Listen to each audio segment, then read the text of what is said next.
Hey everyone, I'm Jason Ward, and you're watching the Making Star Wars show on YouTube.com. It's really important to remember the .com part because if you don't, you'll probably end up going to the wrong website. Anyways, what's going on, everybody? Just wanted to do a quick later stream today, which is a little bit late from what I anticipated. I expected this to start about a half hour ago, but it's the way it goes. Yesterday, like the big story was that Slave One was removed from Boba Fett's ship on the Lego box, right? I'm not a big collector anymore, and I'm kind of been like out of that kind of side of things for a little while. So with that in mind, I got a message from Luke Winchester, and he says, "Interesting discussion points regarding Slave One. I have a Star Wars Lego collection and saw this set. Noticed the name, but didn't really consider it significant at the time. It probably didn't faze me because the Razor Crest was actually called Bounty Hunter Transport for its European release due to copyright issues. I wonder if it's possible there are maybe similar issues." And yeah, I mean, that's completely possible in a way, but it I don't think that's what it was. I really would not be surprised if ultimately it had more to do with translations, excuse me, across multiple countries and things like that. And I think when you just narrow it down to that character's generic thing, it's probably easier. There could be reasons. There could be political reasons, for instance. And if they should make a statement on it, then be happy to talk about what their statement is and what their official perspective is. Otherwise, we're forced just to guess. And like Santa was saying yesterday, if you don't see the name on the next Hasbro release, then we'll know there's something there. But it was kind of a non-issue, and then it became one. On a side note, channel memberships are now open, so if you want to support the channel and help with upgrades to the show and just show your support, you can become a channel member. There's like a board on there. Darth Del Rio became a member, and he wrote, "I can't make the streams usually, the live streams. So this board is what I would like to use." And I was like, that's a great idea. So channel members can use that board to have discussions, and we'll use that to pull into the show. And we'll also use that for those of you who can't make it every day or at my peculiar times. My times are weird because I got work to do times, I got kids. So it's just like all kinds of things that make it where this has been my sweet spot for now. And I'm not sure if it always will be. I will hopefully change that. If anybody wants to make jokes about my sweet spot, that's fine too. Totally cool. So, yeah, I don't know if you guys could see what I say in the chat before it starts. I don't know if that's the first thing. So I'll have to look at that later. But I said, hey, what's good in Star Wars today? And Mr. Lopez, how's it going, dude? Good to see you again. James Fernandez says, hey, everyone. Obi-Wan question based on yesterday's chat.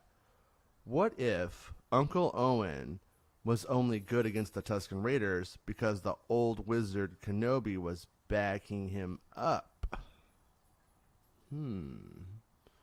That would make a lot of sense. It would also make sense as to why they weren't really a huge threat in the area around that time, but everybody was still afraid of them because, you know, old Shmi, she just wanted to get some mushrooms off the evaporators, party hard with Klieg, and, you know, come to some deeper understandings of the Force, I guess. Tusken Raiders came out like space cops, busted her, and put her in Tusken jail, and then now we got Darth Vader. That's what you get with this criminal system. Hey, Jeremy. Jeremy says, finally able to catch a live one of these. Rad. I love the avatar, by the way, Jeremy. That is solid. I was just curious where you went after Tross. I saw Corey still some of the others places that were still doing shows. I miss you and Randy. Yeah, well, I mean, there was a bunch of controversy. And, like, I don't know, do we talk about the controversy or do we not? I don't know. I mean, basically before the any of that, Randy was already, like, just burnt out and dropping out. And, you know, it wasn't, like, it's not his fault or anything like that. And I'm not blaming that part on him. He just wasn't, like, really, like, you know. We went to the Star Wars Mando set, and I think it was kind of like a peak for him, maybe. But I don't want to put words into his mouth. But, yeah, and then basically, like, the gist of it, and this is the truth, is that so I was single for the first time. I was married, then single, met somebody I really liked, actually, surprisingly quickly. And then that was like an on and off thing. And so I meet this girl at Disneyland with another website. She was hanging out with like another website, and she doesn't even know about my website. And I wasn't even interested. She wasn't really notable to me, but she hung out with us for a little while. She seemed like cool. We exchanged social media stuff, as you do, you know, when you meet somebody.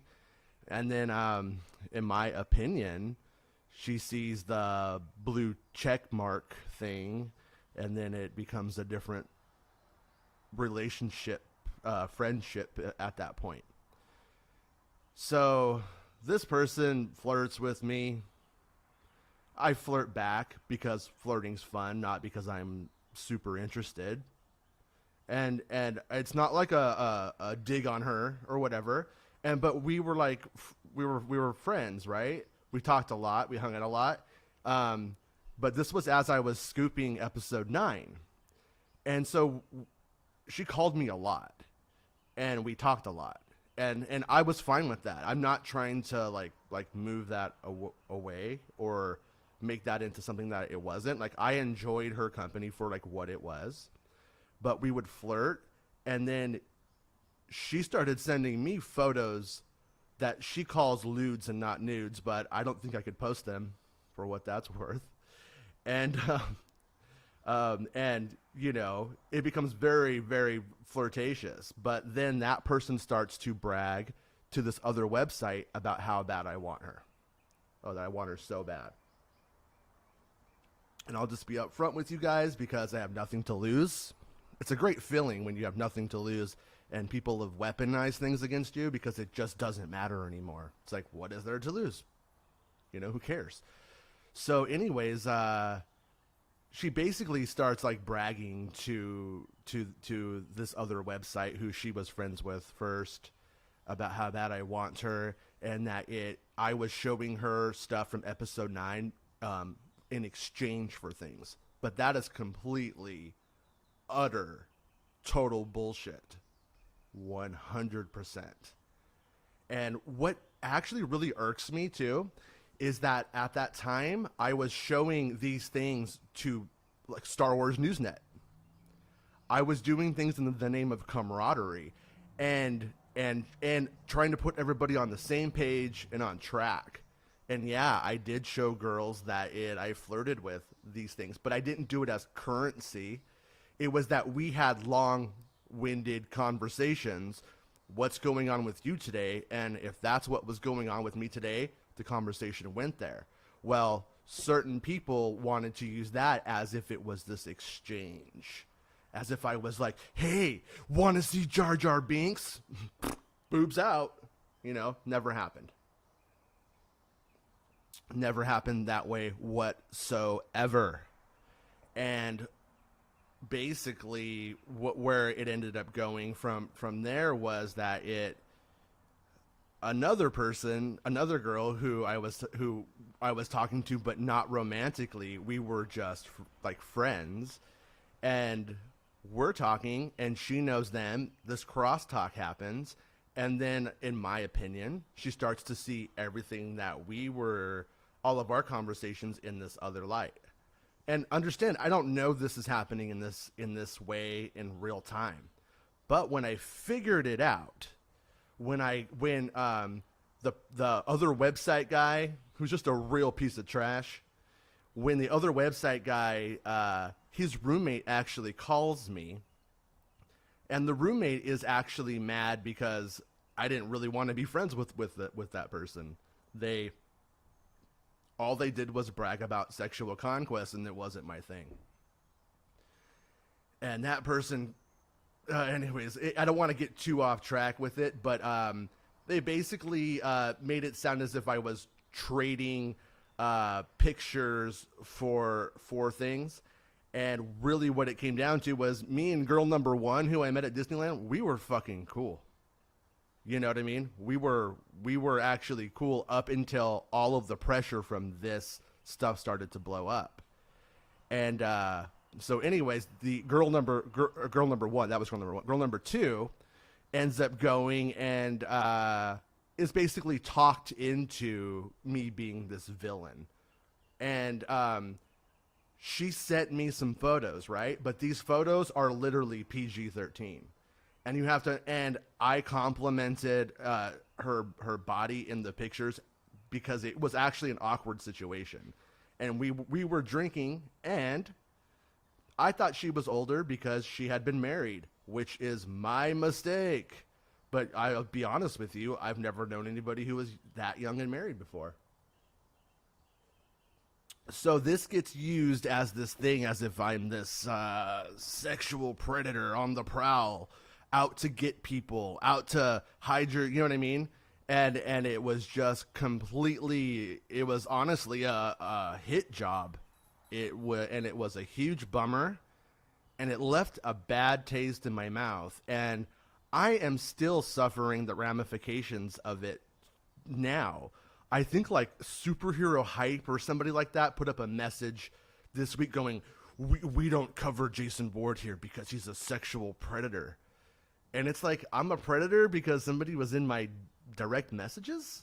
And then the first person said I wasn't a predator, and it was a completely mutual thing, and was really, when you get down to it, bragging to the other website at one point.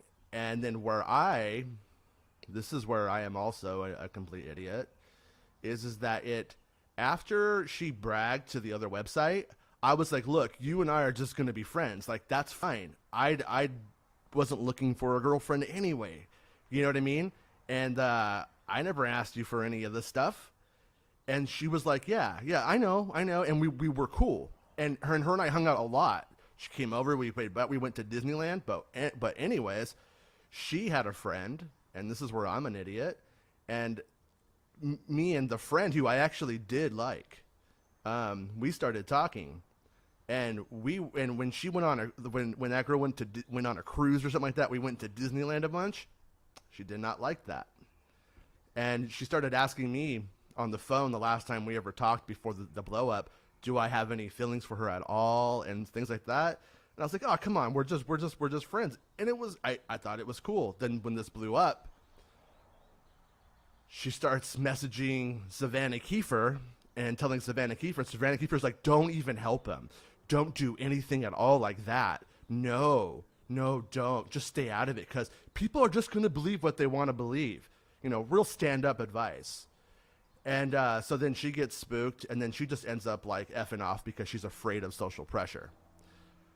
Can't say I don't understand, because I do. And I actually really did, like, as a human being, liked her. Like, I thought she was cool.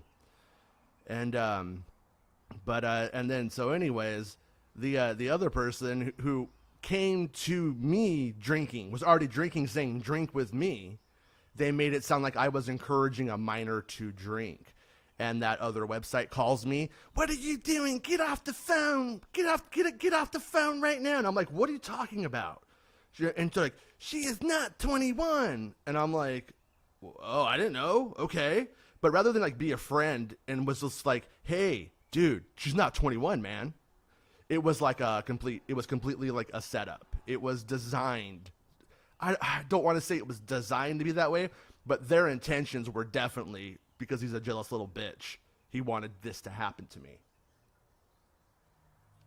And yeah, so And just to be clear, like, I don't blame the girls. I don't blame either of them. I think that they were used.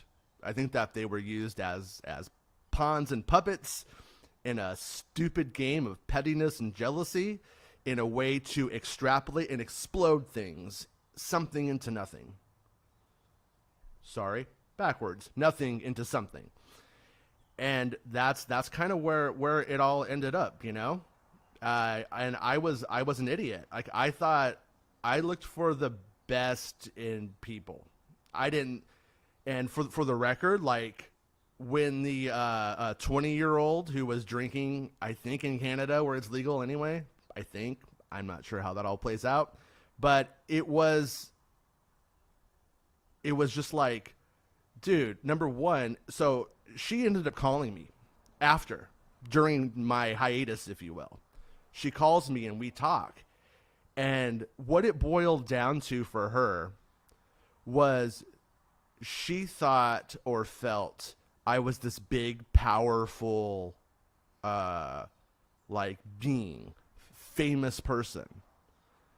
And that she had to flirt with me because of my power, of this power difference. And if she believes that, then what can I say to it? But all I can say, I guess, is how could I know? I would have to be the world's biggest egomaniac to go around going, I am so famous and so popular. It would be wrong of me to answer a DM. It would be wrong of me to joke around. It would be wrong of me to flirt. You know what I mean? And for the record, like, I told her, I was like, yeah, you got a rockin' bod. Like, somebody had drawn on her chest. People at a party. This wasn't even like I was the only person who saw this. And I would never post it because I wouldn't want to do that to her. She could post it if she wants to. If she ever wants to, by all means, please do. Because that was also contorted into, like, I was trading it for like nude photos. It was literally a girl in a Ray costume with some cleavage and people wrote on it. You know what I mean? And it was like, her and I were drinking. She was encouraging me to drink in the chat, which is the comedy of the whole thing. And in that chat, I ended up, was not interested in, like, pushing that into a place where I was going to get an internet girlfriend. It's not how I roll. Believe it or not. Not the coolest guy, but if we can't go out and get tacos together, not really that interested, you know? And like I said, like, I really, at the core, think that both of them are good people. Just think that they got used in this game. And so she calls me and says that she felt like, you know, that there was that pressure. And I was just like, dude, if you had just said that or said anything like that, but I never could have known that. And I didn't know that because she didn't even know who I was when we started talking. She wasn't even really familiar. And I was only familiar with her because of, like, Star Wars in general and Instagram. And then she had a scoop. And that was how we started chatting. It was about the Kylo's, is it TIE Silencer, whatever the ship is called. And then, but here's the worst part. All of this happens, and then people who hate my guts, who do not support me, just started harassing her. I get, like, no support in any of this, for the record. Kind of don't care, kind of do. But, you know, but the people who were harassing her never support me. And they're clearly just they're just the people who want to be terrible on the internet. So, you know, I lived my whole life pretty right, you know, on that front, on that kind of stuff. Always trying to be inclusive. I would never ever, like, go out with. I never hit on a drunk girl because hey, there's a drunk girl, anything like that. There is nothing else in my past that could even be alluded to being close to any of this stuff, but it's been used to defame me and to basically make me want to put a gun in my head. Like, you know what I mean? That's what they want, and it's for nothing. It's all for nothing, and it's really about very little. You know what I mean? It's a huge bummer, huge bummer. And like I won't lie, like it I'm someone who generally doesn't care what people think about him. I usually go my own way. But it drives me crazy to see it distorted, and then people keep using it as ammo. At one point, Amy from Nerdist, this guy, I don't know if the guy did it, I have no idea, it's beyond my scope, goes and touches somebody inappropriately, and then Amy Radcliffe adds me to that tweet. Oh, and by the way, and Making Star Wars, as if like these two things interface and are in any way the same. And they just want to make it seem like one thing, one thing that it isn't. And there's just like, what can I do? Hey, Mike Pappas, how's it going, dude? Good to see you. So, James. So, anyways, yeah, I don't really have much else to say on it, other than don't harass the girls involved, and it just sucks. That it happened, and like it just is what it is. And I had friends who would rather sell T-shirts than be near a controversy. So they were never my friends. Clearly, that's just what it is. And so it sucks to know reality, but it just is what it is. So, anyways, back to the fun stuff, right? Unless you guys have something else to ask or want to say. Owen got the credit, but knew he was a fraud. Imposter syndrome, anyone? I love to see Obi-Wan just messing with him for shits and giggles. Yeah, that would... I mean, if I were a Jedi, I mean, imagine how fun it is to do a prank call. You could just Jedi mind trick people into doing prank calls in person. Is the Patreon page still active? It is not. I don't have access to the Patreon page. So... this is the best place to support the channel if you are interested, and the support is definitely appreciated. And we could build our community here, and we can talk about Star Wars on our own terms. Sorry, I got into the drama. I just figured it was going to have to be addressed at some point, and that somebody will probably just like sift this video and use it to hammer me into death or whatever that they want. But it's like, yeah, that's man, it's like I really do support a lot of what was used against me. You know what I mean? But it's like, believe women until the evidence is out, then believe the truth. I don't know if I have to post all of my chats with these people in whole. Is that the only way? At the same time, a deep belief in me is that that would only hurt us all more, and that the people who want to use this for their grift will still use it for their grift. So, that just like is what it is. But man, I can never ever say the support that I did get. But man, did I get some support from some people that if I could ever say it, it would literally be the controversy of my lifetime.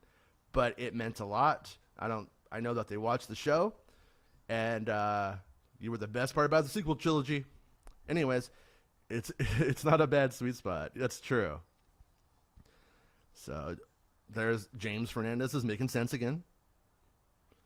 And Dell is here. Mr. Erdman. Sounds like a superhero. Oh, thank you. I appreciate it, Mr. Castro. That is appreciated. Channel members is a fun thing. It's gonna be cool. And in the chats there, I want you guys to like talk about like what do you guys want to do, because I want to make some channel members only streams if it seems like channel members could make them. So we'll try to like figure out like a time and a day that makes sense and works. And like I said, like we could try that Star Wars RPG. It would be ridiculous because I'm a ridiculous person, but it could be really fun. The new High Republic book is good. Oh, Darth Del Rio. See this? That's our first channel member of all time. How cool is that, right? The new High Republic book is good in Star Wars today. I'm about a third of the way into it, and it's very good. Oh, that's cool. Yeah, they sometimes I get sent the books, and I haven't been sent that one yet. Maybe I'm not going to get it. Is there an audiobook? Because I started only getting the audiobooks for some reason. And at one point, I requested the audiobook, and it was kind of funny because I was hoping, because it's hard to read Star Wars books and review them and do all of the discussion on it at once. I was hoping to have the audiobook, so when I can't read and I'm driving or I'm playing with the kids in the park, I could just have like a headphone in, push them on the swing and hear it, when I don't have to be engaged, in those moments anyways. And they were like, oh, he just wants the audiobook. So if there's not one, but let me know how it is, because I have loved the world building in the High Republic. The world building, the atmosphere, not crazy about the plant creatures, that kind of thing. There used to be the show called Jace and the Wild Warriors in the 80s. Just turned me off to plant creatures forever. And his name was Jace, so it was like Jason, so I had this like attachment as a child to it. But even then it didn't work for me. But let me know how it is. Like, I eventually read everything. I eventually get to it. And I don't know what it is. Like, I have to be in the mode. When I was in grad school, we were reading 500 pages a week. It was ridiculous. And today, if I had to do that, it would probably kill me. And fiction's way easier than academic writing and reading. But I definitely have become a slow reader, which sucks. Because I started reading for like pleasure, and I wanted to hear the cadence of the words, and it made it hard just to rip through these things like in certain ways. But yeah, let me know.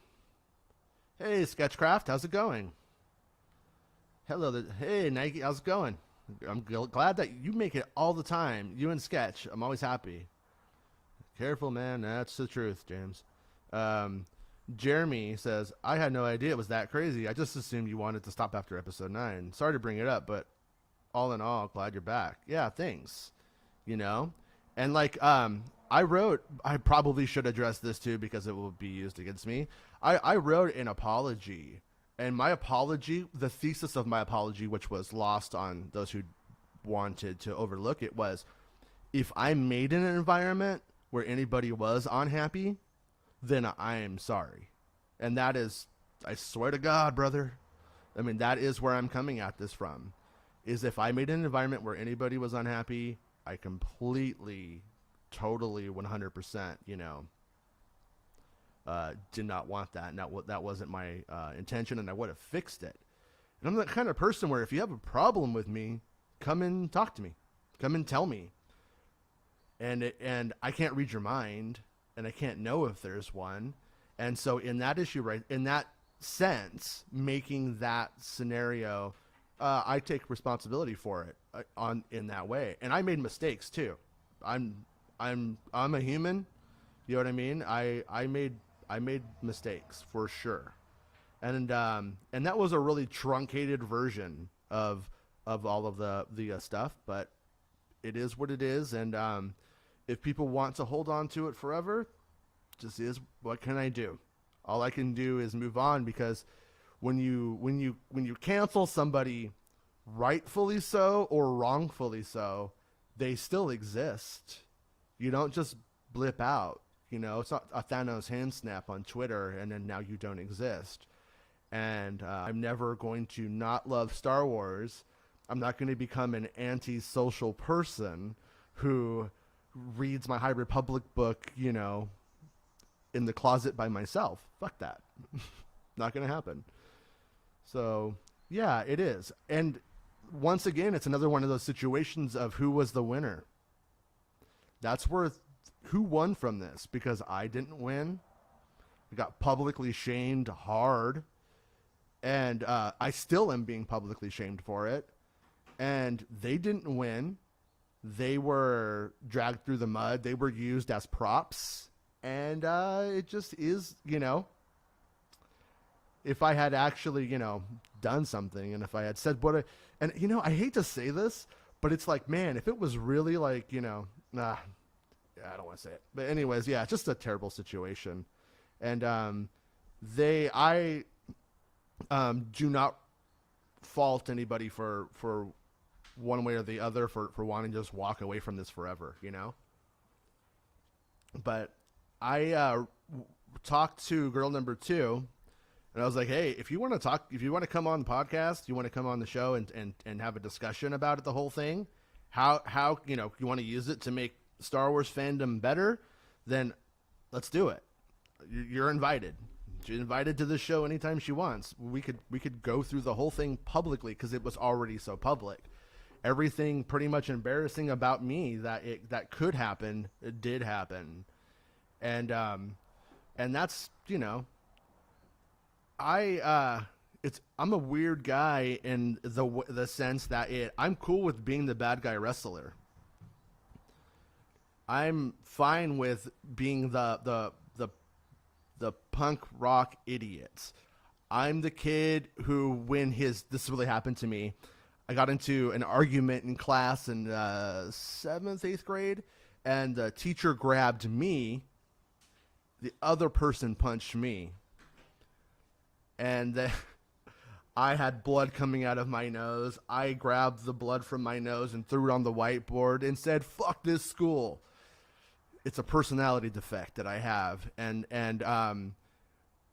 I've made a lot of people mad over the course of, I don't know if you call it a career, in the fandom or whatever. And the wolves and the vultures were ready to get me, and they didn't care, you know, what it was about. And at the end of the day, you have that, and then you have people who, if they just hear, like, I was on another show recently, and somebody's like, doesn't he sexually harass women? And it's like, no, I don't sexually harass women. And none of these people worked for me. None of these people were being hired for a job for me. And both of them acted like that they weren't fans of mine. So I never, ever felt like there was, it wasn't appropriate. And this isn't a slight onto them, but what's funny is there's like things about it that also got pulled in. Like I offered to pick girl number 2 up from the airport when she came to Celebration because there wasn't a pandemic yet. And it was just me being nice, like I've done for a bunch of people. And there were girls in Chicago who I thought were absolutely beautiful, who I did pick up from the airport. Nothing inappropriate happened. They have no story to tell. There is nothing to it. And in fact, those girls were completely on my side until it just kept blowing up and people kept distorting things. And then they just walked away because we weren't good enough friends that it's worth dying on the hill for me, you know? At least that's my interpretation. But once again, it's another one of those, I always felt weird, man, like at Celebration and stuff. Like there were times though when I would feel like, man, people really do care what I have to say. People really do want to be my friend and want this like attention from me. And the artificiality of that, the shallowness always felt off, especially when I had no idea who they were and we had like no interaction. And then we would become friends and those things. And some of those people are here today and are still friends. And I know that some of you have been dragged through the mud too, and it was complete and utter bullshit. But it just is what it is, yeah. And then, who's a jealous little bitch? I missed that start of the show. Don't even want to give them the satisfaction of being named. Little side story though. At one point, I made Lucasfilm really, really angry. And my streak was too hard, if you will. And I tried to give that person some of the info that I was sitting on. And I was like, hey, do you know about X, Y, and Z? And they're like, yeah, but what do you know? And then they were just trying to fish from me. I got a bad vibe off the person. And I was like, man, I'm trying to hook this person up, and they're trying to steal from me.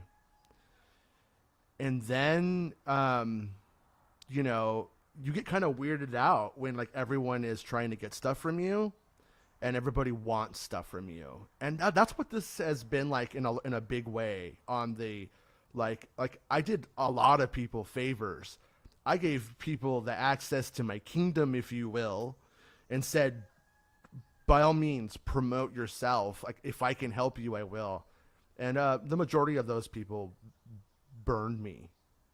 And it still blows my mind because I believe in gratitude, and I thought there would be gratitude. But anyways, I started to think that I was being paranoid, and that I wasn't handling my very tiny modicum of e-fame correctly. And I'm a walking contradiction on this front, you guys. I both love the attention from being successful, from being accurate in reporting. At the same time, a wave of anxiety comes over me whenever I report a scoop. That is not fun. It negates it almost. But then there's this other side of me that's like, I know this stuff, and I want to talk about it. And knowing and wanting to talk about it usually wins out and makes it worth not, and that actually was coming to a head, like with Ray and the lightning stuff. I didn't want to report it. I just didn't want the backlash. I just was afraid of it. It was weird. I was really in my head then. But anyways, I knew this person was a snake. I saw it then, and I backed away from them for years. And we ran into each other at Galaxy's Edge. That's when I meet this girl, and both girls are connected to that same person. That same person painted this picture because they wish they can do what I do. And that same person, you know what else they did? And this was the other indication I knew they were trash, was they had one legit scoop. They burned their source on it. They shared the pictures around. Ironically, the pictures got sent to me and I posted them. Not even knowing it was, I thought it was a completely different lineage. And that might be why this person had this grudge, probably had something to do with it as well. But it had nothing. They had shown me the picture, but when I got the picture, it was changed. And so it was like, well, what am I going to do? Where am I going with this? But anyways, they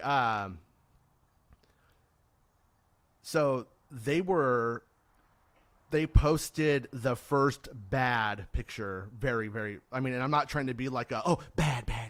It was just like, it was a Kylo Ren picture, and we thought we couldn't even tell what he looked like necessarily. And, but somebody else had copied the picture to their own Image Shack drive. That dude was willing to let that person take the fall from Disney. Well, they copied my pictures, though. That's what they said. And just looking at, I put all this together, I'm like, what a weasel and what a snake. Fuck him. It was a hit job from a competing website to cancel you and eliminate competition. Yeah. And what's funny about it is that they're willing to risk, they're willing to ruin my life outside of Star Wars for Star Wars shit. And the funniest thing about it is there is no successful competition here. Like, what those sites do is not what I'm even interested in. And they don't do what I do. And it's not like half the time my sources are like, well, I have this information, I gotta get it out. That's all that matters, is I gotta get it out. I get sources, thankfully, because the people who have the information want to have the conversation with me because they know I love it as much as they do. There's nothing that they can do about that at all. And the comedy of it is I didn't lose sources. If I was disempowered in any way, it was more from the stuff that comes from crosstalk, from some of the people who won't talk to me now because they would rather, like I said, they would rather placate about 250 people on Twitter who are never going to buy their stuff and don't like them anyway. And God, it hurt. That part hurts. Because I took some shots for these people too. And it just really sucks. Really sucks. And what can you do?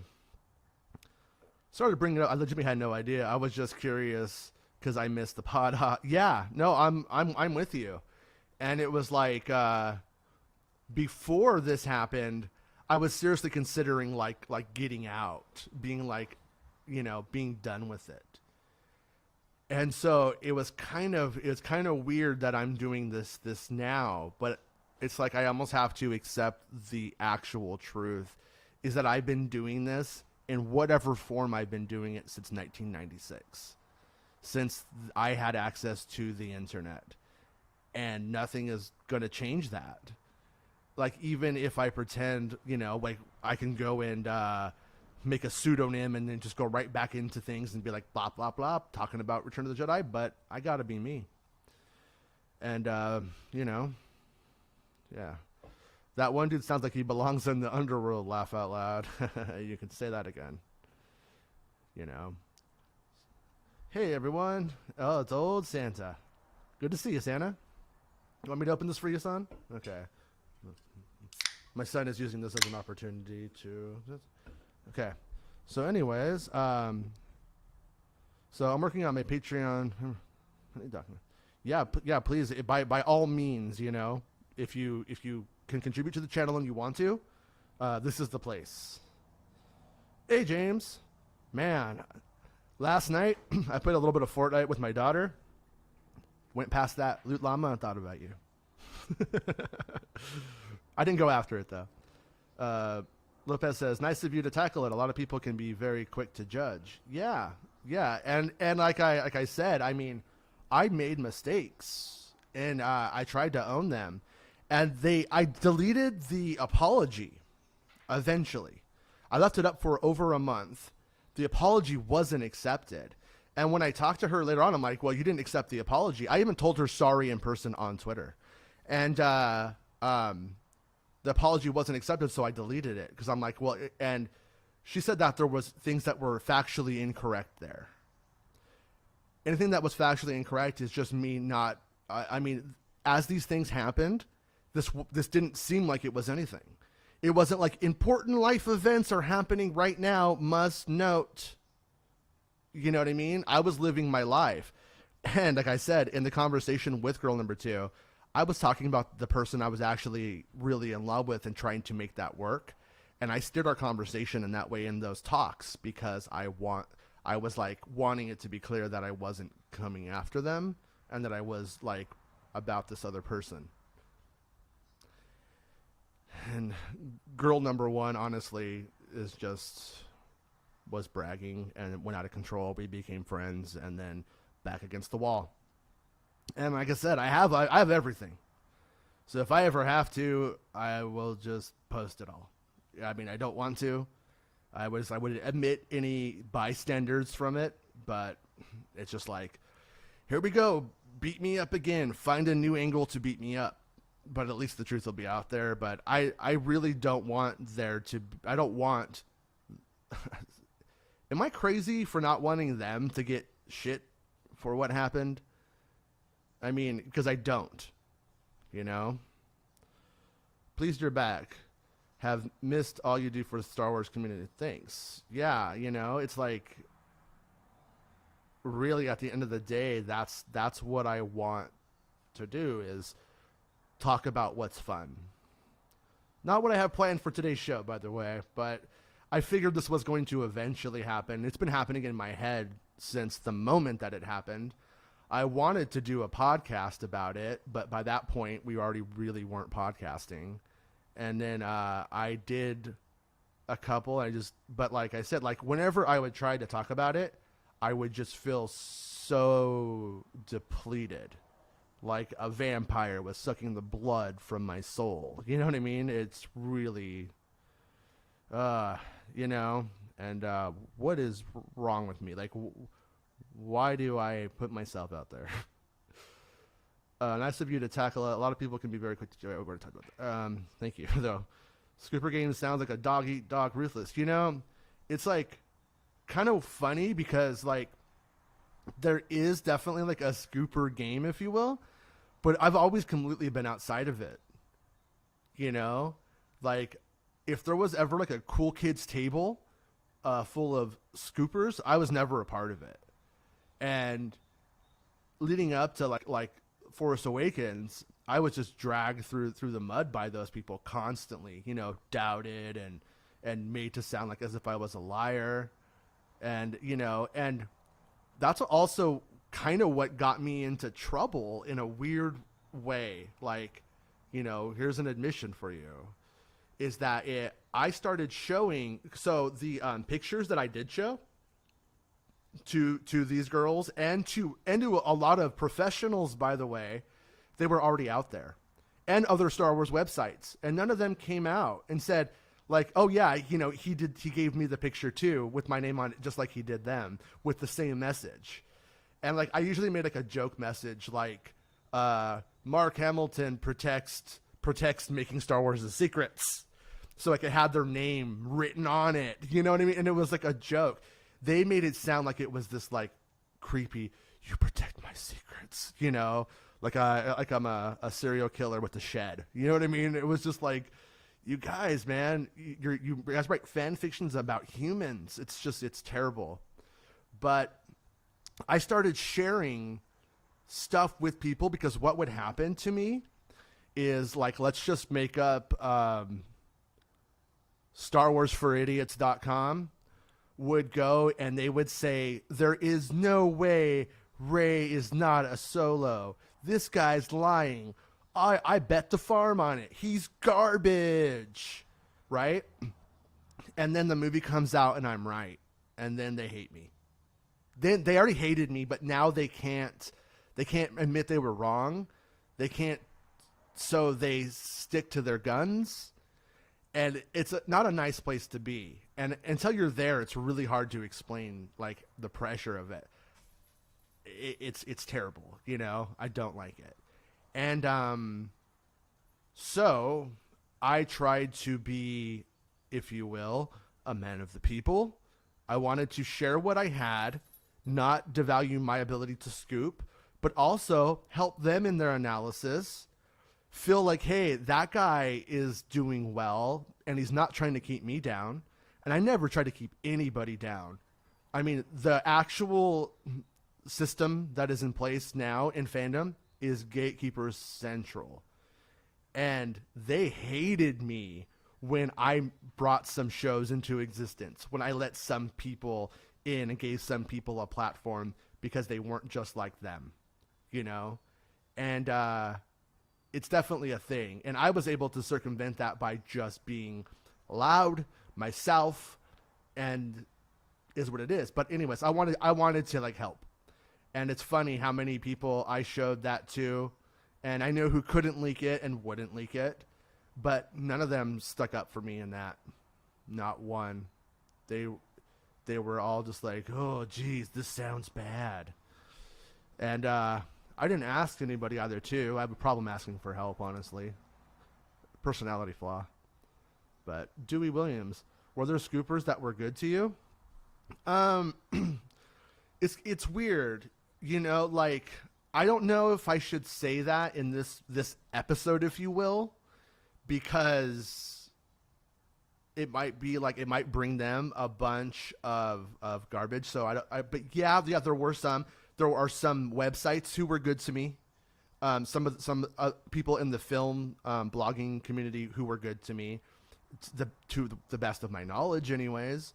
You know, and you know, it is what it is, I guess. Like, at the end of the day, like, it can be, you're a fan and business at the same time, and for some of them it's just business. But I'm not going anywhere. Never.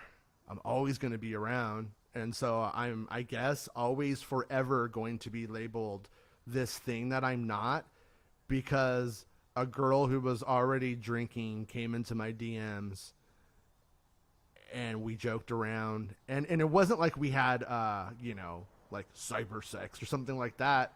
It was like complimentary, joking around. She was, you know, making fun of me for not being able to drink more because I'm not a big drinker. And it just, like, yeah, it kind of, like, just, it blows my mind. And it really sucks because there are terrible dudes, like terrible, terrible dudes out there. And I'm like the poster boy for them in the community now. And a couple of the terrible dudes actually like pile on me. And that's what makes me laugh. There's this one guy who goes around, and he's older than I am, but he's good looking. And he basically hooks up with these girls and then goes, "Oh, I was abused as a child," and it sucks.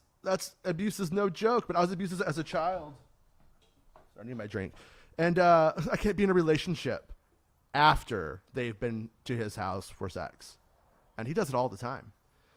And it just is what it is, man. Don't want it to be a thing. And I told a couple of the people when I saw it happening, like if I've seen anything going in that vicinity, I say something. But there you have it. That anxiety, is it addictive? Like when you put a bunch of cash on the table at roulette and your heart pauses waiting for it to drop? Yeah. Yeah, it definitely is.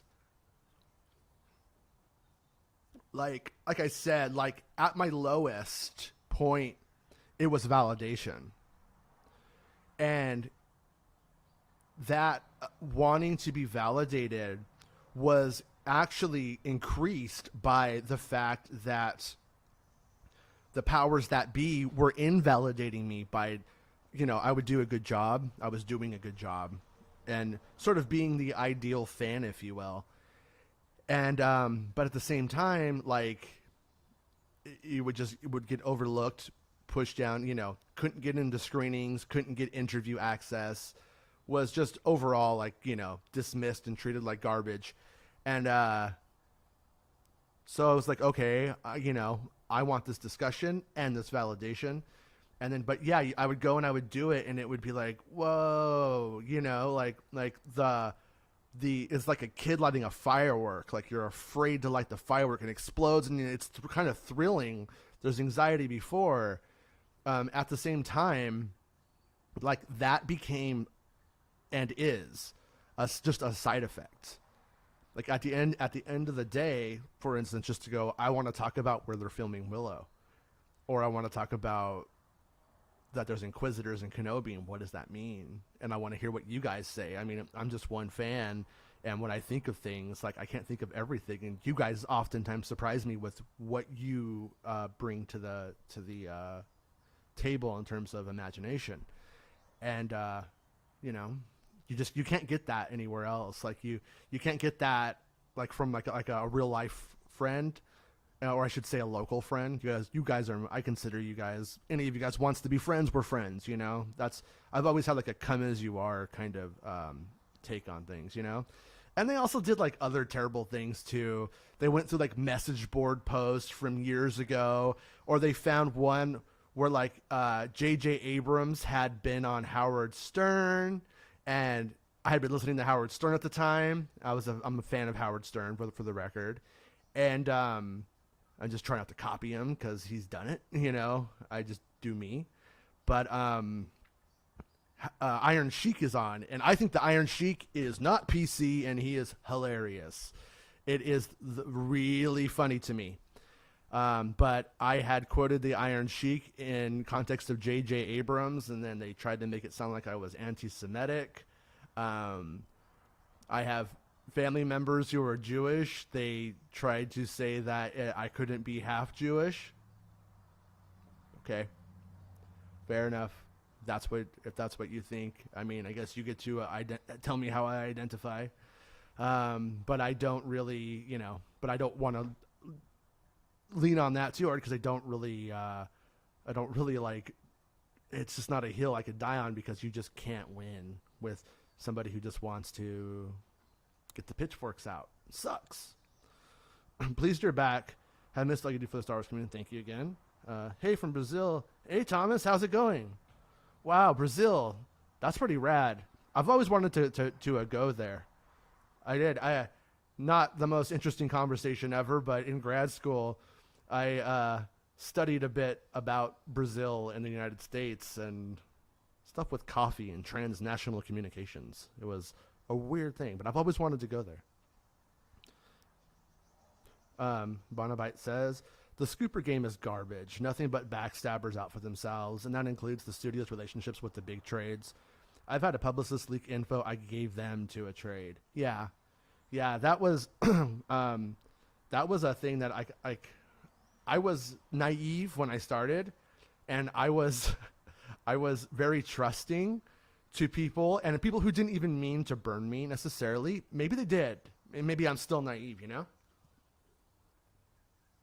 But people talk, and you hope that somebody's gonna like keep your secret, but they're not.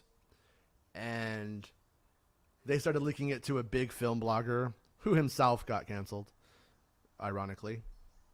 And it was funny because eventually I started to figure out that they were stealing from me. So I jokingly told somebody a bunch of bullshit. And that's why Lor Santeca is Boba Fett. Are you MC Cosmic? I missed that show. Me too. And I have to say, I was sad to see Jeremy go. At the same time, he has brains, unlike me. Oh, man. I must be a masochist. A major Star Wars fan site exists today just because the founders couldn't accept Jason's scoop of Luke and TFA and wanted to debunk it. Yeah. And it's like, and that's why I started trying to help. That's why I started sharing what I had with people who I thought I could trust. And for the record, though, I never burned a source. Like, the source had already burned themselves, and the image was out there. It was being sent to me daily already from random like groups and stuff like that. And so what I shared was, I never shared anything that wasn't already out there. If that was the case, you guys would have seen the opening crawl, and you didn't. Jason, to change the pace, do you think that have shot promotional photos for Andor and Kenobi yet? You know, like, when that happens is always kind of weird, and I don't think it's the same on every production. You know what I mean? Sometimes you will have like promotional stuff shot like when they first get in the costumes. Sometimes it will be months after production. So, it depends on like how close you're going to need things coming out, and if they're going to Photoshop everything. With Star Wars, I'm trying to remember. Yeah, I want to say on the films, the stuff happened rather early in production. Overall, so probably, I would have to think so, because like Andor and stuff like that, like if it's going to have a trailer and stuff, they're going to need to make images and stuff like that for it. You know what I mean? They're going to have to. So I would think so. And like when they do the costume fittings, there's also extensive photography taken, just so that way they could decide if it's good, you know? And sometimes that stuff, I believe, has made it into things like The Force Awakens. You know how everything was like the same stuff? So Monobyte says, anxiety equals posting a big scoop and then waking up in the middle of the night to check Twitter to see what trade reporter debunks you for beating them to it. Yeah, I mean, and I oftentimes would have the opposite, where they would go and take my scoop and then report it as if they scooped it, and it would like you know, there was always sometimes a window of maybe this is just a coincidence, like when I say so and so is in it, but when I put two actors, very disparate points in the series, and there's no reason that those two would leak out together other than the fact that I would just decided to write it that way, and then they do it, then that's when you know that they were stealing from you. And you know, when you piss off like big corporations like that, like Disney or Lucasfilm or whatever, this is conjecture on my part, but I have a feeling that what they do is the trades go for the confirmation of the scoop, and then they just tell them like, yeah, go ahead and run it. It's fine because it's like already out there, and then that satiates the trade or the big website, whatever it happens to be. It doesn't break their relationship, and it satiates their desire for a scoop because when I put out a scoop, like I might cap out at like 250,000 reads, and they will probably get, I could only imagine, millions, you know? So for what it's worth.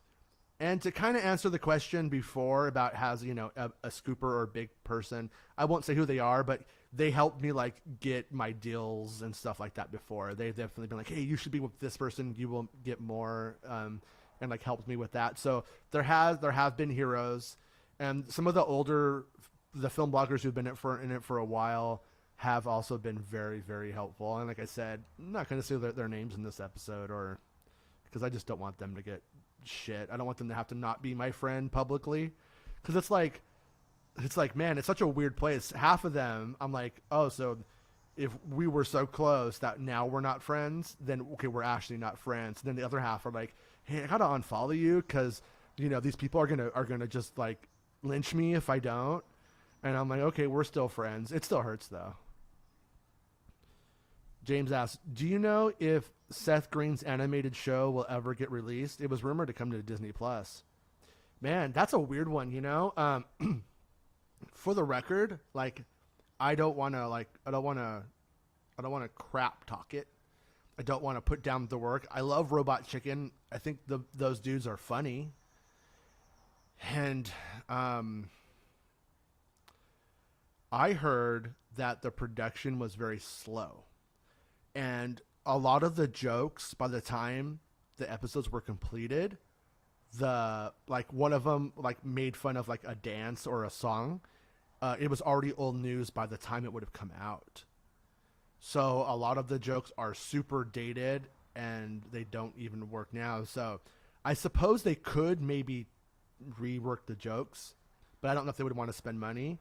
At the same time, I mean, we live in a world where droids and Ewoks and the Caravan of Courage and Battle for Endor are on there now. So I would have to think that they're down for just building the library up. So I think it will happen, but I never heard anything about it happening. And I think I would enjoy the show. I think I would love to see it. I think it would be fun to watch, especially since it's like not an either or. Like if it was, do you want an original canon story about, Afra and Cad Bane, or do you want the Star Wars comedy show? It'd be like, oh, well, I want the canon story, right? Well, there you go. You know what I mean? It's like, but we're not in that situation, so it doesn't hurt. It's just like, here's a freebie. Here's some bonus content. And I do feel bad for those guys, too, because, I mean, like, I don't know if it slowed down their careers, so to speak. I don't know if that's a way of looking at it, but they put a lot into it, you know? Star Wars Santa says, Daniel Rookman is very particular about people sharing some scoops that he posts. Can't even share with giving him credit or referencing him. I don't understand that one. That one's different. I mean, it's like, I don't know, not a slight on him or whatever, but if I'm going to do work, I mean, I might as well put my name on it. And if it's going to be my word, I'm going to put my name on it and stand by it, you know? That's just where I come from this on now. I'm in Rickman's paywall Discord, and there are very strict rules about sharing anything from there. Yeah, and that was always like a weird thing for me, is I ethically could never figure out where the line was. Like, it's like, on one hand, if you're going to do this professionally, well, you got bills, you got a mortgage, you got to eat, you got to take care of things, you know? On the other hand, like, I like things being not, like, I don't know if I would ever want to do spoilers behind the paywall on my, and this is not a slight on Rickman, to be completely clear, you know? This is about me. On that front, like I did a Patreon episode of my show where I talked about a rumor that was going around Hollywood, and it was a real Hollywood rumor, and I didn't give it enough credence to report it as a scoop on the site, man. And the same, like, the same Reddit, who's blocked me for being a predator. So ridiculous. Who was had it out for me from day one. Honestly, they like chastised me about the Patreon for the podcast over that, and it was just like, dude, we were just talking about a rumor, and it wasn't like a scoop. And I've learned a lesson in this, that I have to always say what I think and what I know. You know what I mean? Which relates into the next thing a little bit. Hey, how's it going, Potwalker Matt? What do you think about the UAPTF report? Man, I am super excited about the whole thing. I mean, it's like the question has been answered, and I don't think anybody wants to own aliens. That's how I feel about it. So they're not saying it, but they're like, they basically aren't giving very many potential explanations for what it can be. Like you fall down in this weird rabbit hole of what feels like insanity, but it's an insane story. And it's like, are these time travelers, as some people who have dealt with UFOs have said in the past? Is it us from the future? Or is it aliens / interdimensional beings, Are we seeing a different dimension of Earth that we didn't know existed, and these beings have found a way to transverse? Like, all of that stuff just blows my mind, and I love talking about it. It's completely frightening and also, interesting. Like, a paradigm shift just began, and I don't think most people realize it. Like, we're going to, like, what's technologically possible. Like, we know now that we can do this stuff. Like, this stuff can exist, but we have to figure it out. And I'm also afraid of that. I don't know if I trust humans with that technology. And yeah, but I feel like it was the best first step for being as conservative as you can possibly be about it. I wish that they had shown us, all of the stuff that they showed the government when they. So somebody, I don't know if it was true, but somebody from the House or somebody like that said it was like watching an hour-long science fiction movie, and like I'm flabbergasted or something to that effect. And I'm like, man, why didn't they show us that? You know what I mean? Show us that, like. And my hope is, if these beings are friendly or not, I'm hoping that it closes this perspective of looking inward and caring about this like, for instance, race is a construct. It just has to do with where your ancestors, took in the sun more than others. It's that simple at the end of the day. But we've used race as a classification for human beings. And when you put aliens into the equation, doesn't that seem even more stupid? Like, I just feel like it's a chance, possibly. The cynical side of me goes, Jason, you're crazy. But, who cares about nationality? Who cares about an antiquated, I can't say the word right now, but a really old version of this construct of race and all that stuff, when humans aren't the only thing out there, and they could be friends or they might not be, but it might be what unifies us in the weird way. Who cares about, does nationalism matter to such a degree when maybe, I don't even know what you call it, but Earth, number one, I don't know. But that's me being a hippie, and I don't smoke the devil's grass anymore, so I could only go so far on that tangent. Lopez says, all I could think is, yay, my X-Wing is coming, right? I mean, that's what, like I was telling my son, I'm like, do you know why this is a big deal, dude? Like, flying DeLoreans could happen now, man. Like, if we figure this out, like, all of that stuff, could really come to fruition. And the big question I always ask on this show to try to tie it back in is, how does all of this change Star Wars? How does Star Wars help? How does Star Wars hurt? You know what I mean?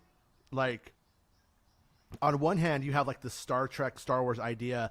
All these homies are in a space bar hanging out. That's great. On the other hand, like, in that kind of scenario, what kind of turmoil and executionary kind of stuff and Death Stars and stuff like that happened to get to that point? And when we're just in the part of the story that we're in, it's kind of scary. You know what I mean? In a lot of ways, it really is. But, and I find, I mean, if you follow the UFO stuff, and guys, just stop me if I'm going on a tangent and it's boring. I'll just cut it off. Just let me know. But Bob Lazar is this dude who a lot of you probably know if you follow this stuff. There's a documentary on Netflix. Just search Bob Lazar, Lazar, I believe.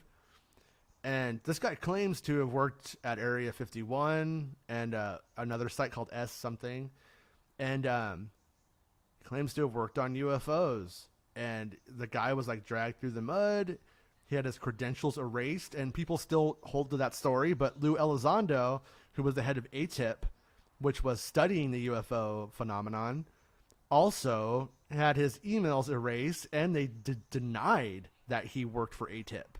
So you could see things that were used against Bob Lazar, potentially used literally against somebody who was then quickly,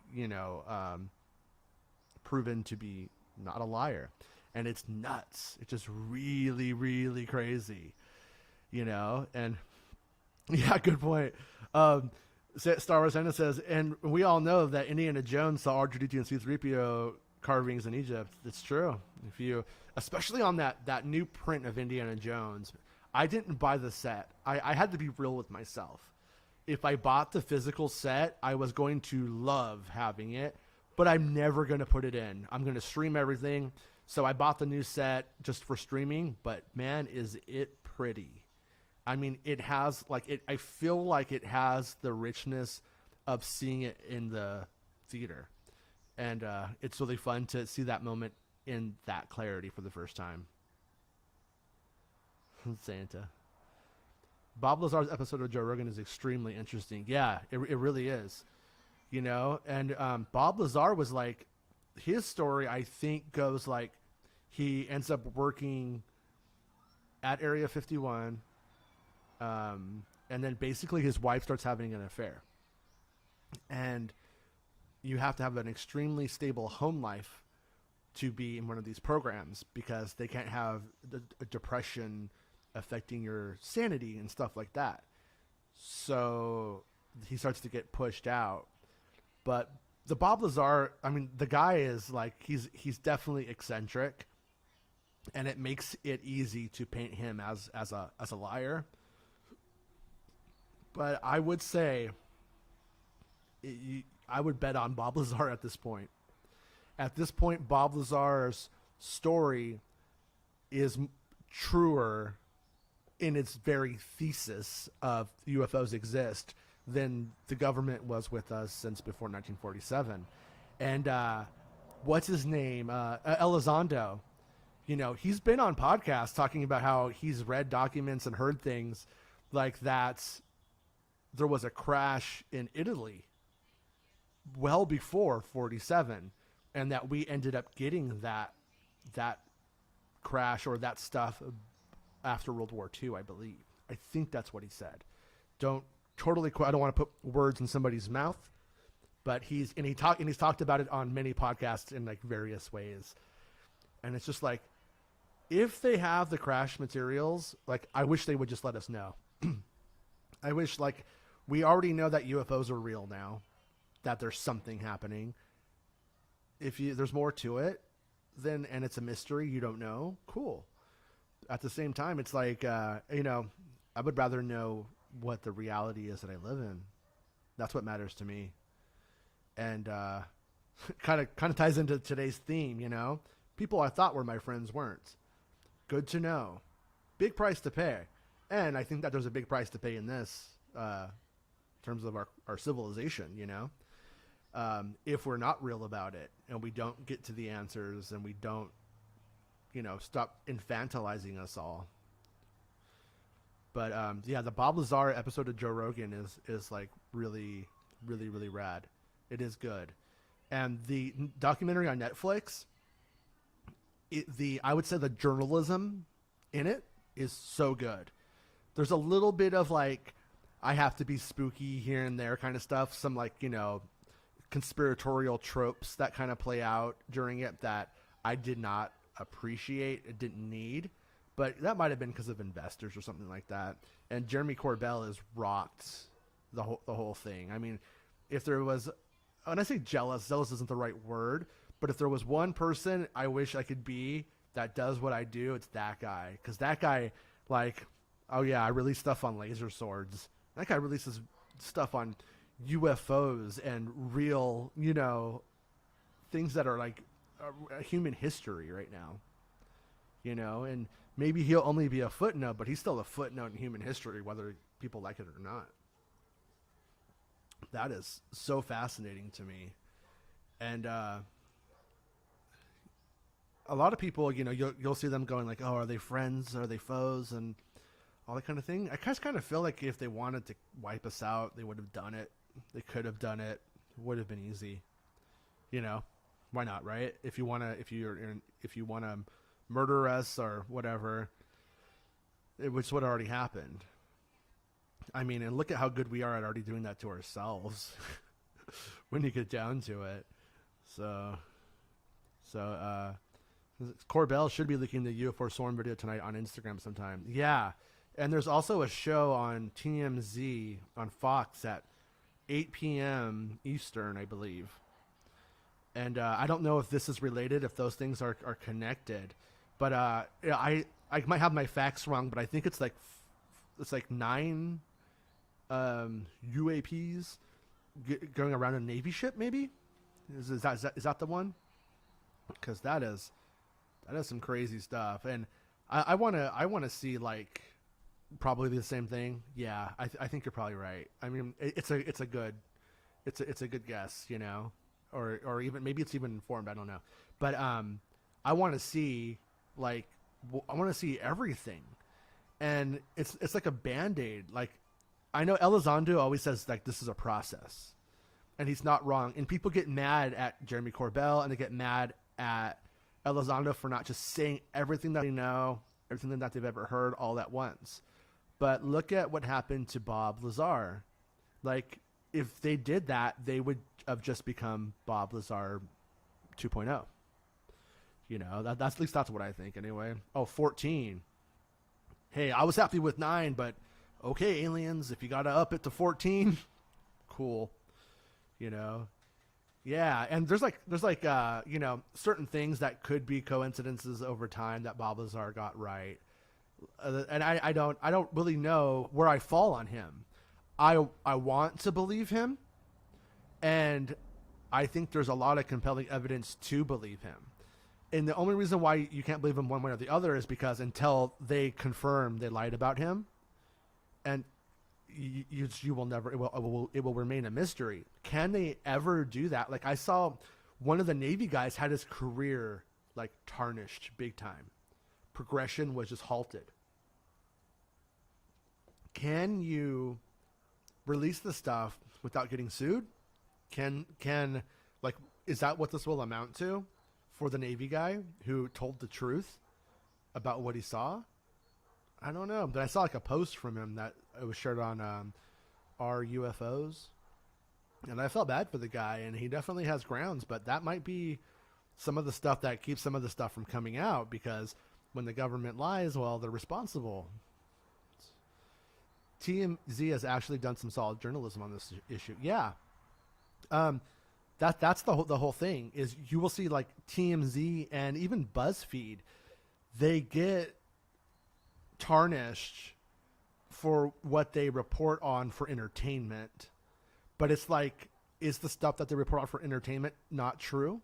Or is it true? And more than not, it's like, it's true. People oftentimes just don't agree with the, like, do I, I don't know. Do I care that the guy from Urkel is smoking the devil's grass in the park? I don't care. But if they post a video of it and it's true, it happened, right? Should it have been reported? That's completely fair to say no. But it doesn't mean that they don't report the truth.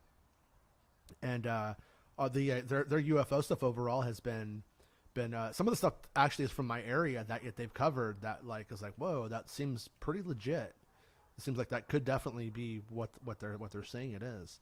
And so yeah, to me, at this point now, like we know what's real or what is supposedly real, and but what sucks about the government not coming forward with a bunch of examples and videos in that the first disclosure moment that we had, is that it's going to allow fakers to come in now and do things to get hits on the internet.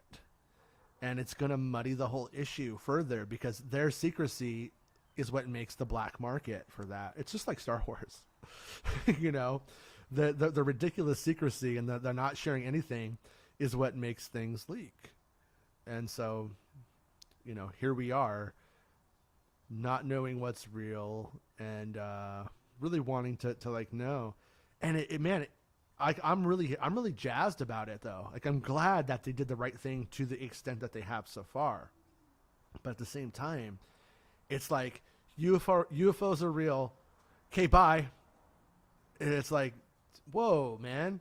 Like it's like you just told us this big thing. Like please continue on with the conversation, And so that's where like I'm glad that like Jeremy Corbell is stepping in and releasing all of his stuff, or the stuff that he can. And I actually identify with that guy like a lot. Like people are like, he said he would release something after the hearing. And like here he is like a few days later releasing something. People thought like he was going to come with the hearing. That was their assumption.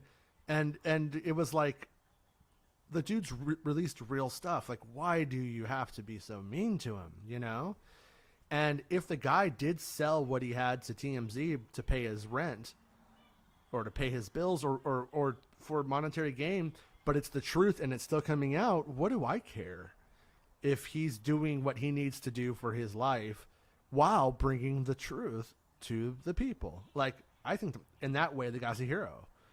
You know what I mean? And it's like, do you expect Superman to give all of his money from the Daily Planet to his mom in Kansas? Oh, well, I guess that is probably what he does. No, but I mean, do you expect him to be homeless and not pay his rent? It's like, come on.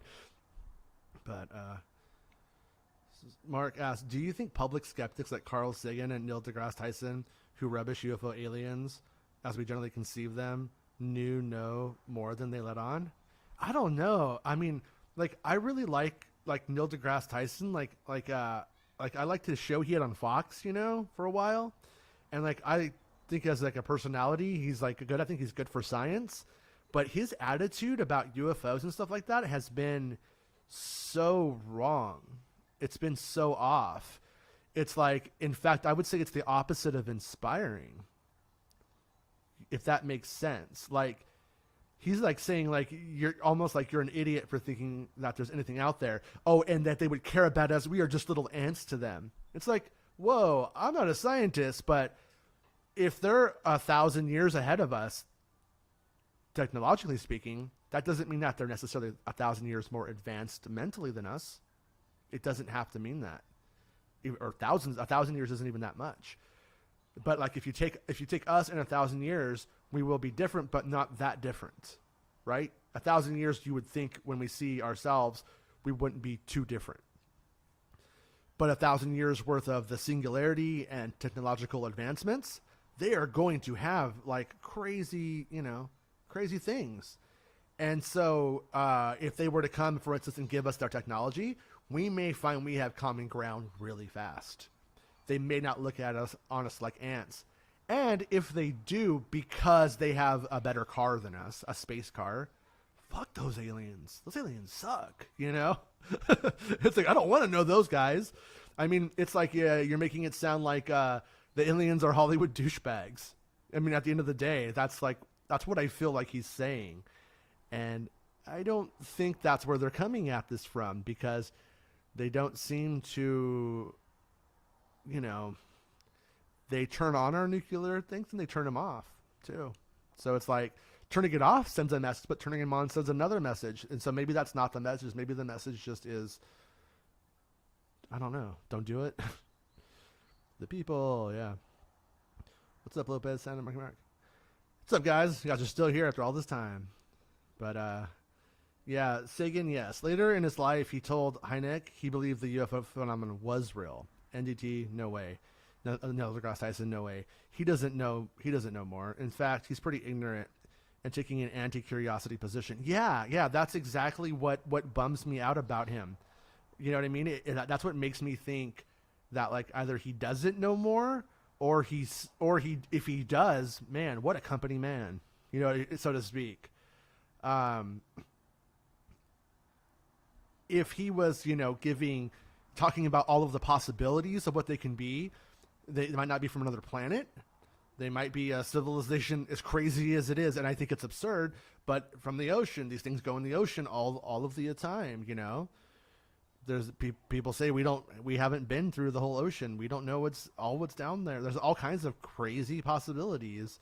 And while I don't really buy that idea necessarily or subscribe to it, it is as fair of a question to be disproved as any of the other ones, I think. I've seen Idiocracy. It doesn't look pretty in the future, that fellow. Yeah, you could say that again. Love that movie, though, because, was it Mondo has electrolytes? So, yeah, you know what I mean? It's absurd. But, you know, it's weird because, like, Star Wars fans don't seem to be like Star Trek fans, where there's this anthropological desire or even sociological desire for harmony throughout the galaxy and humanity. Star Wars is like, let's fight it out with lightsabers, and then that other stuff really matters, and we should be going for that, and I hope you guys take that message away. But here's some screaming TIE fighters shooting lasers, you know. It is a bit like, it does go into that place at times. But and the fact that Star Wars is so much more popular than Star Trek kind of says a lot about where we're at thematically as a race, and I'm guilty of it. I mean, sometimes Star Trek is really riveting, sometimes it's really boring. But I really hope that all of this stuff, and, you know, brings people to ask bigger questions. Like, you know, if you're in what does this mean if you're an atheist? What does it mean if you're a Christian or a Muslim, or, you know, who knows, if you're agnostic? What does it mean? Because all of this turns stuff on its head. It means things have to be reconfigured, have to be rethought. And it doesn't, and like I heard Elizondo say, he could see people going away from religion and to it based off of this stuff. And I think that makes a lot of sense. You know, it really, really does. And I want to know what do they think? What is their interpretation? Whatever these things and these crafts are. And, like, sometimes they seem to play with us. Other times they just seem like they're on a mission. Like they're doing something. Like they're getting stuff out of the ocean. They're like, it's like sometimes it feels like they play with us, and sometimes they remind me of bees.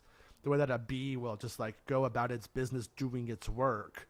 And then other times the bee wants to get you and is playing with you like, what are you doing, fool?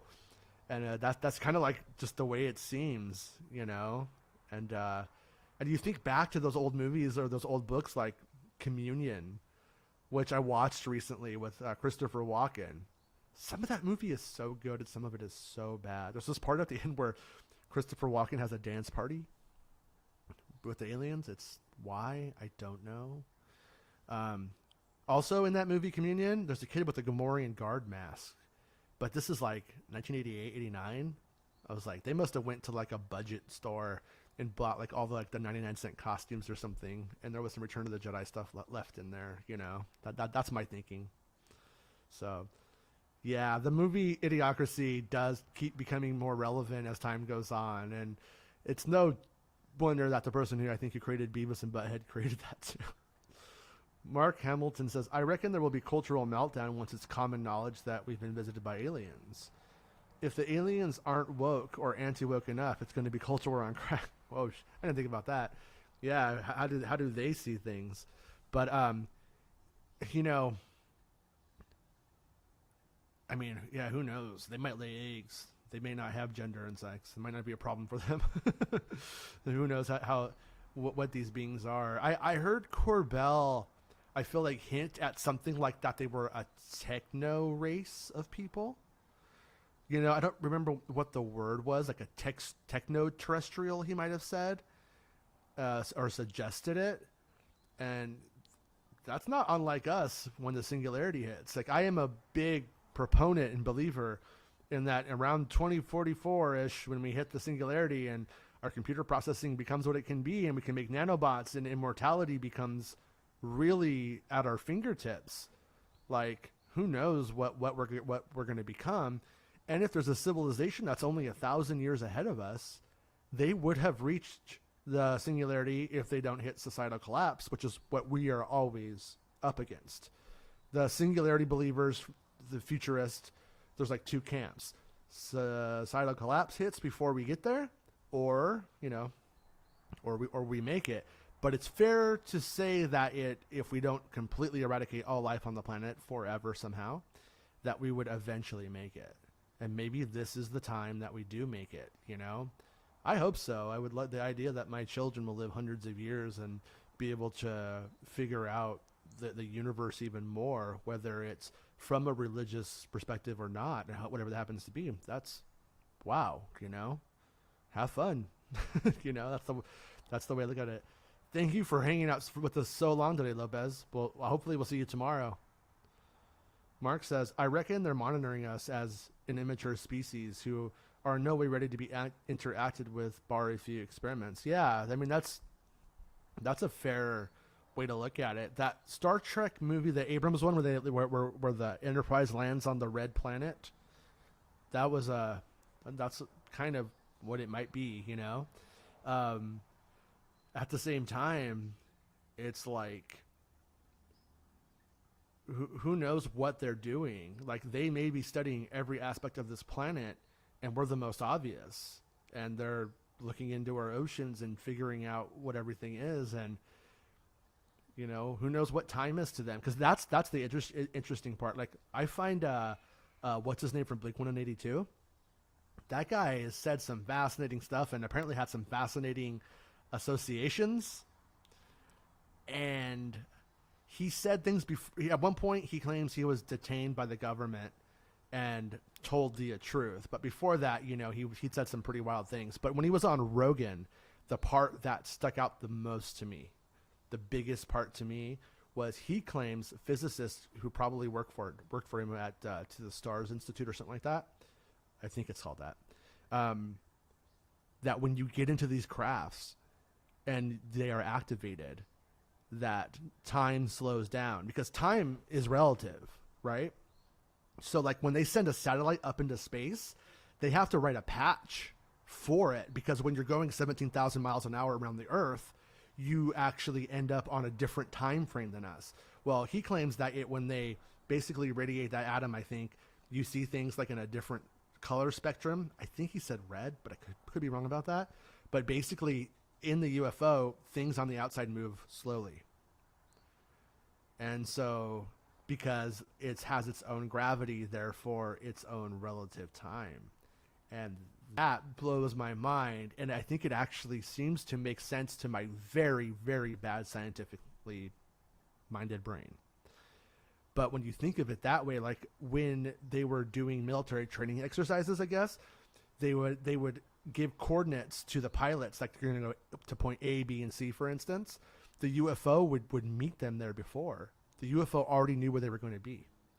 So that means that the UFO either hacked the whole system, and that was decrypted it, was hacking the UFO or the plane and then flew past it and met him there. Or what if it's perceiving time in such a way that it's just like, there he goes, we have 3 hours until it gets there, we could do what we want to do and then show up. And there's also stuff like I saw somebody ask Elizondo about how do they disrupt water, like was there a splash, and he wouldn't break his NDA, but he did say that when they're above water there's disruption.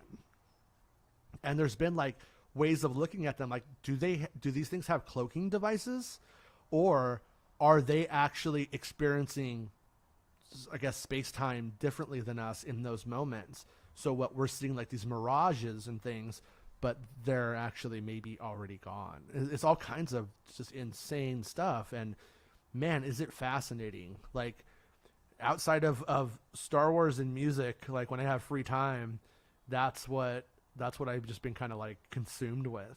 Because, it's like I said, like in Donnie Darko, when they ask him about God, and he goes like, I just don't know, and I just stopped asking the question, butchering the quote, but that's how I felt about UFOs. I was like, it seems possible, it seems legit, but here we are, and no one will give us the answer, and unless I see it myself, how can I know? And now that they have had to confirm it, and it is confirmed, it's amazing. Communion scared the shit out of me. You know what scared me? There was a TV movie called Intruders, and it was about alien abductions. And I think the same therapist in Communion is the one who was in the Intruders book that was made into a TV movie. And the end of the movie got real corny. But when the aliens come and get her, dude, at night, I started seeing aliens as a kid. Like, I would have, like, what's it called? Pareidolia? Is that how you say it? Where, like, you, like, look at, like, something and you start to see, like, the image. That just, like, I was about eight or nine, maybe, I want to say. And, dude, I was just, like, so frightened from that. Like, nothing scared me more. It was, like, Freddy Krueger and then those aliens. Today, if the aliens wanted to come for me, I'd be up for it. So if they're looking for somebody to hang out with, I'll do the Travis Walton thing with them. But, in the movie when he opens up, like, that pod, and then there's, like, the guy who's, like, all dead and dissected, I don't want to be that guy. Debugging code is not fun. That is all. Sorry, Santa. Sorry, but maybe that's their problem about why we keep seeing them. If the aliens are monitoring us and have seen Twitter, then that explains why they haven't made contact. Yeah, right? I mean, geez.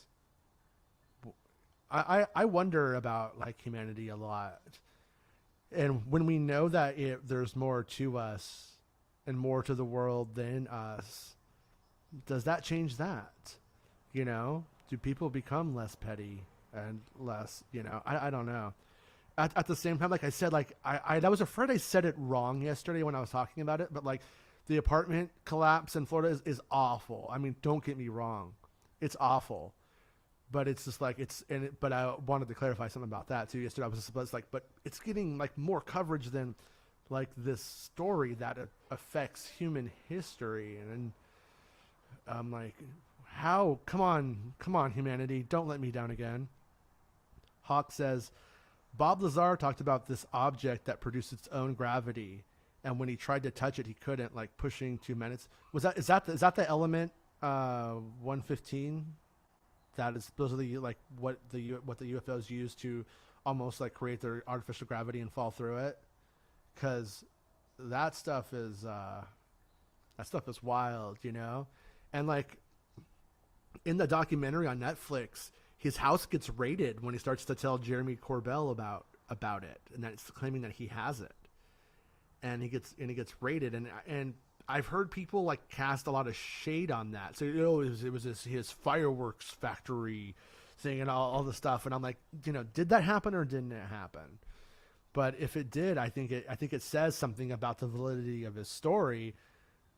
Unless the government thinks it's been asked out of information, and somehow and was taping him and heard this and thought, well, maybe there's something we don't know about. We need to get it. I don't know. It's so conspiratorial, and I don't like to go down those kind of rabbit holes. After seeing conspiracies about me, like how I pulled off certain scoops, I do not believe conspiracies for a day. Like, nothing at all. Like, I have seen wild things written about how I've done what I've done, and they could not be further from the truth.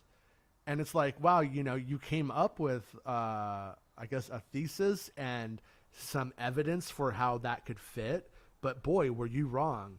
And it's made me just not believe in conspiracies at all. It's like until you start to see like, real empirical proof.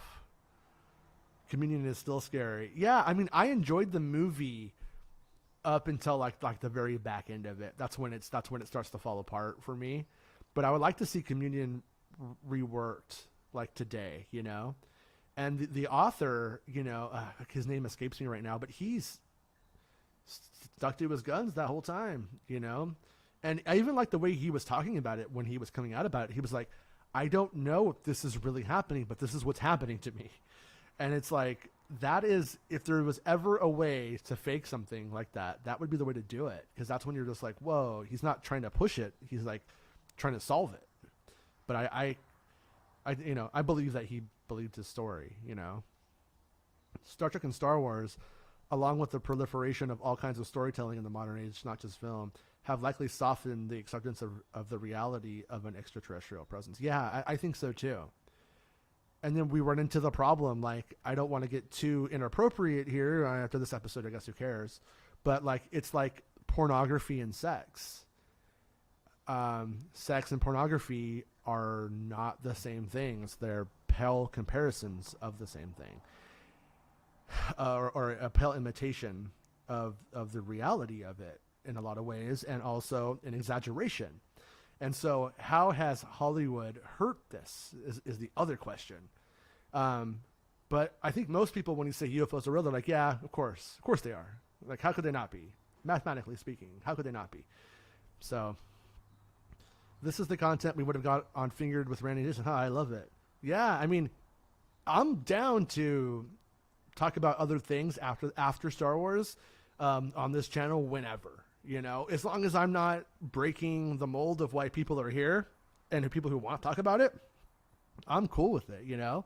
I love talking about other things in Star Wars, and, you know, consider it the topic tackled by a Star Wars fan. Not sure I agree with that methodology, but you know what I mean. Mark says, not long ago, they proved the theory that gravity can be a wave. So theoretically, there's got to be a way to build a wave generator. True. Yeah. And like I've talked about, like the double slit test is utterly fascinating to me, you know. I wish I could go and get an education in quantum physics right now, just so I could understand that one.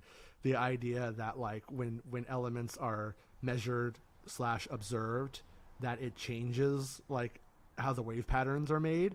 I mean, it does sort of seem to imply that the universe renders itself when it needs to, and not when it's not ready or isn't being measured, you know.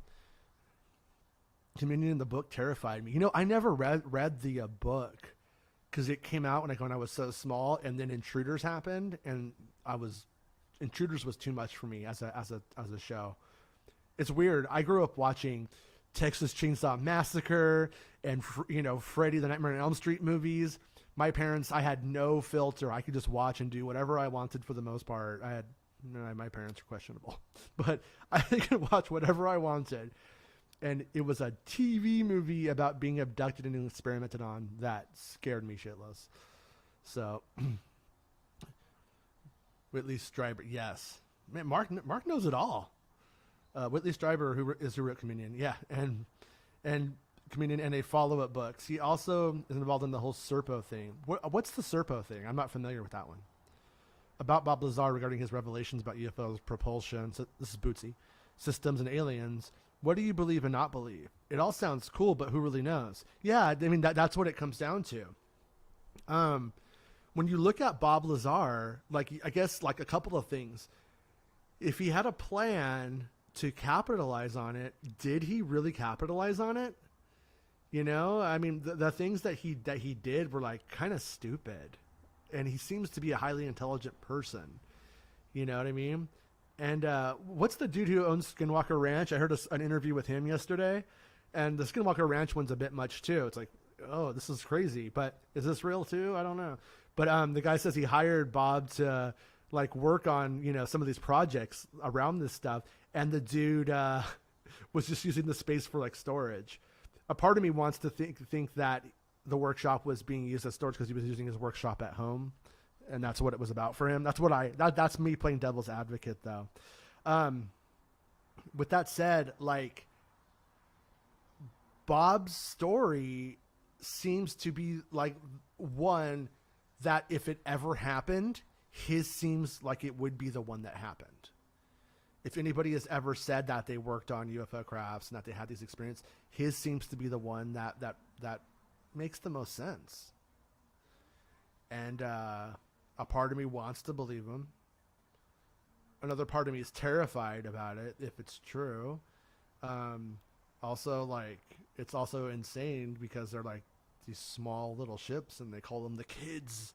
And it's just like, whoa, but then that kind of goes in a way, it kind of lines up with some, you know, kind of extraterrestrial stuff, alien abductions and stuff like that. So, yeah, I don't know what to think about it. Bro, can we talk about furrow fluid? Great point regarding sex porn. The truth is likely distorted by media entertainment. No matter what, the real truth is probably different than what we think. Yeah, like if you listen to Tom DeLonge before he was detained by the government, he was like saying it was like he was hearing this wild stuff, and it was like aliens are just wanting to see us fight, and almost like a thesis that angels and God and the devil were these aliens, and that, you know, they were responsible for all this stuff. And then you get him detained, and then you don't hear him say that anymore. He claims to have heard the truth, and then like couldn't sleep for like 3 days after, you know. And it's just like, yeah, and you're like, well, what is it, man? Tell us. But I also understand why he can't, or why he hasn't, and what is the societal good is I think what they're asking themselves. But I'm the kind of person who would rather know, you know, if we're living in a doomed world, if we're there's Soylent Green, I want to know. But I don't believe that's the case, for the record. Monobite says that Serpo says the 12 people at the end of Close Encounters who went on the ship really happened a few years after Roswell. Oh, okay. Stryber claims someone told him the name at a book signing once. Interesting. Yeah, like all the stuff like the Majestic 12 and those documents and stuff like that, I find fascinating. But on that one, like I'm also like, or the Wilson memo, like the Wilson memo seems to have a lot going against it. You know, like the fact that when they asked the guys involved who would have leaked it, he like said no. Like it's like you don't leak something with your name on it and then say no. But fascinating stuff though, definitely interesting. Also, like the alien abductions concept is weird to me because like unless they're doing illegal human experimentation, if you will, like they don't have to just come and steal people. Like if they want to come pick me up, I'm down to go. Like, let's chill. Let's talk about the galaxy, aliens. So, Matt says, another loose association with ST Star Wars with UFOs. J.J. Abrams is producing a 4-part docu-series for Showtime. I think it's coming out August. He's probably been on board this topic for a while. Yeah. Dude, there are times when I wonder, like, when you know what gets leaked to you because somebody likes your show or follows you and stuff like that. Like when I look at like Indiana Jones 4, I'm always like, did George Lucas and the writers of that, like, were they tipped off to certain things? Like, were they hearing things, you know, like would people who knew things leak it to them? Cause like, hey, you're George Lucas. I want to have a conversation with George. I want to tell George Lucas the truth. Like, does he know, you know, and stuff like that. And, Abrams would definitely fall in that vicinity. And having been involved in Star Trek and Star Wars, like, geez, and I know he's just producing it, and maybe, you know, and the people he has involved in it are the ones who are making it, and this might not play into any of it whatsoever, but you would think that people at Bad Robot and stuff like that, it would really, really, truly like help. So I'm curious to see what they have. Hey, what's up, dude? Elgin says the Greys terrified me as a kid. Yeah, I mean they are. I mean the depiction of them is not flattering, and obviously it's one of those things where when we see them, like if they were real and we saw them every day, then we would become desensitized to it. It would become very normal. But when you see it in the way it's shown, they look very ominous, you know. And but to an extent, I almost feel desensitized to it now. Like when I watched Communion, for instance, the other night, like it didn't scare me. Not that I don't get scared as an adult in that way. But I was kind of like, okay, if that was there, I can handle it now. As a child, I would have been screaming my brains off and probably passed out and went unconscious. You know what I mean? It would have been too much. But now I could be like, okay, so here we are, you know. One time I was walking out of my apartment and there was this like cat that was not as big as a lion, but it was like looked like an ocelot almost. Like it was like a big bobcat or something. I don't know. But it looked at me and it growled and I was like, okay. And I was came to the quick realization that panicking was not an option. You just need to carefully go about your business to get in that car. And that was what I did. And I think that's almost how I would feel if I came across one today, you know. But I find the story, I think it's an American soldier in the UK, I want to say. I don't remember where it was. But the story is the most fascinating, if it's real, story I've ever heard. And that's that the guy, UFOs near a base, they send the two soldiers out. The soldier ends up going up to the UFO, and he eventually radios it in and then touches it. And when he touches it, he starts to see binary. And eventually he writes it down. And he sees symbols on the UFO that he writes down. And he writes out the binary code. And years later, when somebody sees it in the book, as the story goes, they decode the book, or the binary code, and it says like basically the study of humanity, and that it's us from like the year 8000 and something. And it's just like, whoa. I mean, because if time travel is ever going to happen, unless we're like in the dominant story, then it's like, that story is Rendlesham Jason. Thank you, Luke. Yeah, that it's like, it kind of makes sense in the weirdest of ways that it would be us, and then who knows, man? Like that's why this topic is just so fascinating. And then Matt comes in and. Yeah, that I love that story, and like, you know, you ever see any crazy crafts? Because like I've never seen an actual UFO. Me and my daughter one day decided to look for UFOs because she was like, I want to do something fun. It was like during the pandemic, couldn't really go too many places, so we were out in the backyard and we were like in the pool, and then we're like just like looking for UFOs, and we eventually see like this like little tiny craft that you could barely see. But it didn't move in any interesting way. But I've never seen a craft that high before. But I was like, I wonder if it was. She says it is, but I don't think so. But it's definitely, I think, fascinating how this is going to make people look towards the skies, and we're going to start seeing these things caught a lot more. And it's going to suck because people are going to muddy it with fakes like they always do, because I don't know, they're just terrible. It's not funny. But I'm really looking forward to more disclosure, and I'm interested to see what happens on that special tonight. So tomorrow, because we're hitting the 2-hour mark here, I think we'll wrap it up. But tomorrow we're going to talk about Star Wars, obviously, and that video will have surfaced, so we could talk about it tomorrow if you guys are interested. And you know, people could always just stop watching the end of the show, but at the end of the show, I think we'll try and talk about other topics. And I'm sorry that we had to talk about drama today. It's not something I want anything to do with, but also the fact that people won't let it die, and that it's morphed into other things, and they're making up stuff about it, and it's gone, you know, I just can't stress that enough, that it sucks, and that, you know, it's not what I would have done, what they're depicting. And I'm sorry for the things that did happen, but you know, it is what it is. I wish that everyone had just approached me instead, but I have bigger things on the brain now, like UFOs, thanks to you guys, and we're just a couple of hours away from the video, like about an hour and a half. I think it should be hitting, right? If it airs on the TMZ thing, it's 5 o'clock Pacific time. I'm not sure if we have to wait until. I have YouTube TV. I wonder if I could get it at 5. Mark Hamilton says, I told my then 4-year-old in overhead flight lights what was ET spaceships, and his face went white with shock. It was hilarious. Yeah. I mean, and I think that's fun. I think that's like, in a way, like you want them to have that sense of wonderment that it's possible. and to like, you know, you don't want your kids believing in things that aren't real, like little leprechauns or something, but you want, you know, you want your kids believing in things that could be real, and going after those things and searching for them and having that sense of wonder. Neil deGrasse Tyson.